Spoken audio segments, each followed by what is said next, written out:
Well, would you look at that? We have activation news to be had from the Kansas City Chiefs in a season where so many wide receivers have gone down for X, Y, and Z reasons. There is another wide receiver who suddenly finds himself on the injury report, and a very interesting name by whom he has been replaced on the active roster.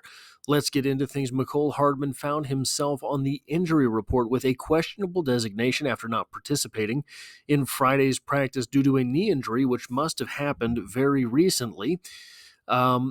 Andy Reid is quoted as saying his knee locked up on him, so we're evaluating it right now. This was right after our meeting before we got on the field, so we'll just see where he's at with that. This is a troubling development for Mecole Hardman. Hopefully this is nothing too serious. Maybe it is just something that needs to be scoped out. But it's strangely troubling to me to see a 20-something with not a whole lot of wear and tear on his NFL body, having a knee just lock up after a non-contact sport such as a meeting room. And hopefully that is not serious, but oftentimes it seems when you have non-contact injuries that require attention on a knee, it is because there was something lingering that was just about to snap, and it snapped. I hope not. I hope that this is just something needing to be scoped. It was a mobility issue because Mecole Hardman has had some type of scar tissue buildup in his knee over the past couple of years or something, and it just needs to be scoped out. But we have news on the roster. We have signed practice squad wide receiver Nikko Remigio to an active roster contract. We have activated practice squad linebacker Swayze Bozeman and tight end Baylor Cupp via standard elevation. We have placed Mecole Hardman on injured reserve. Being placed on injured reserve says that it's going to be at least a 4-week ordeal for Mecole Hardman. That's why I mentioned the having to have a knee scoped thing. That is from what I understand, a very quick surgery, something that happens, and all it takes is a couple weeks of missing contact drills and being on the field for you to get back to full speed there. But another wide receiver for the Kansas City Chiefs finding himself placed on the injured reserve is just baffling for the Kansas City Chiefs. There are just a few weeks left in the season. Justin Ross has already used a few of his elevations from the practice squad. Tyquan Thornton, obviously, has been recently signed. Washington is still on the practice squad. So we will see what happens with Mecole. So who are we talking about when we talk about Nikko Remigio? Well, we have his pro day numbers here. He is 5'9", 187 pounds with 29 3/4 inch arms, 8.5 inch hands, ran a 4.56 40-yard dash. Nothing particularly stands out about those numbers. Those are the big numbers for a wide receiver. That 1.57 10-yard split on his 40-yard dash, also not particularly compelling. 2.61 on the 20, still not all that great. 4.33 20-yard short shuttle and a 7.203 cone drills. Nothing particularly eye-popping there. 36-inch vertical jump, fairly standard. 10-foot 1-inch broad jump, a decent number, but not great. 19 reps on the bench press is a good number, but he's a wide receiver. So there's not too much to be had for that, at least for what it means to be a wide receiver for the Kansas City Chiefs. Those bench press reps, great for blocking, bro. But let's see what one of the draft services, that being Draft Buzz, had to say about Nikko Remigio and his strengths coming out of college. His competitiveness and knack for high pointing the ball allow him to play bigger than his size. We saw that in the preseason. A savvy natural pass catcher with reliable hands and very good focus.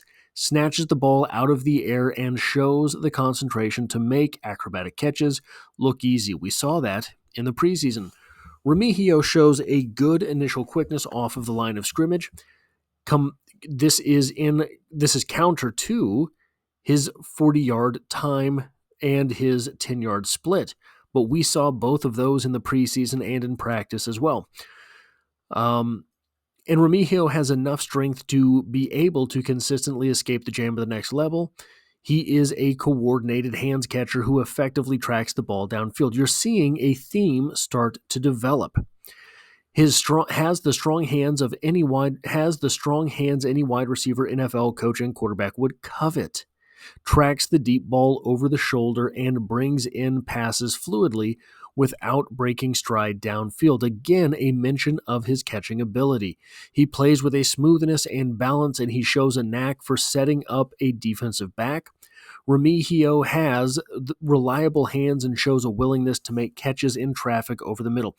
You know who I realized that he kind of reminds me of on the field? Antoine Randall L. We saw a guy who is just very competitive and is going to make catches.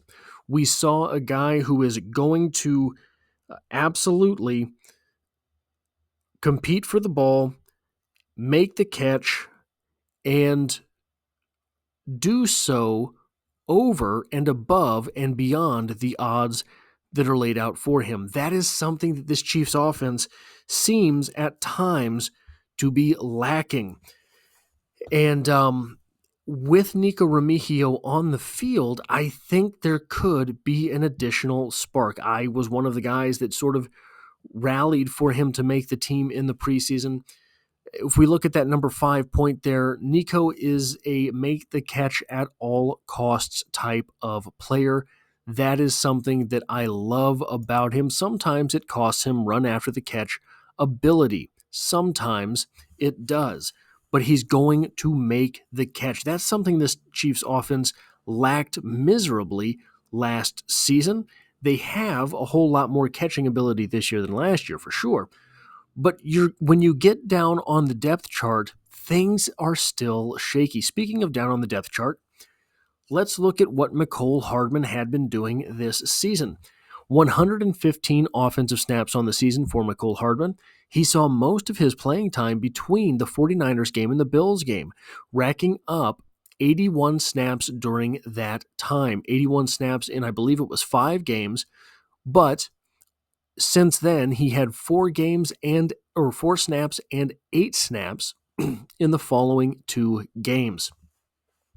Mecole started the season not getting a whole lot of playing time, blew up in playing time, getting 21 offensive snaps in consecutive weeks, and then has petered out yet again. So why is that? You have to ask yourself, why would the Kansas City Chiefs go away from him after having him matriculate on to the field? Well, I think part of it is his dependability. I think part of it is the fact that, yes, he's got a whole lot of speed. He has more speed than most people would know what to do with, but he doesn't always employ it in the right fashion or deploy it in the right fashion. Nikko Remigio does not have all of that speed, but he's a guy who constantly fights for the ball. He's a guy who's going to come up with the ball in his hands so long as the ball is anywhere near where he can catch it. Now, you lose a little bit of dynamism with Mecole Hardman going on the injured reserve. He was starting to come into his own a little bit on special teams and things, and that is unfortunate. But by activating Nikko Remigio, you have a guy that is going to give 135%. It is going to be interesting to see how Nikko Remigio fits on the field with Nuke Hopkins, with Xavier Worthy.